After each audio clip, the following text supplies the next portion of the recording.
Here's how to download and install League of Legends on your PC or laptop. Open your browser and go to riotgames.com, the official Riot Games website.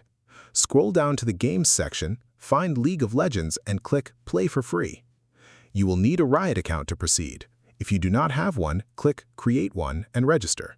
You will also need to set up a Riot ID, which is your display name in the game. Choose something you are happy with, since changing it later requires paying RP. If you already have an account, just sign in. Once signed in, select Windows as your platform and click Download. The Riot Client installer will download. Run it and wait for it to complete. The Riot Client will open automatically after installation. Sign into your Riot account inside the launcher. Accept the terms of service, then click Installed next to League of Legends. You can set a custom install location if your C drive is low on space.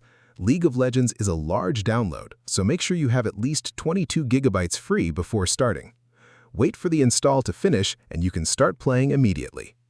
If this helped you out, hit that subscribe button for more straight-to-the-point tutorials on Step by Click.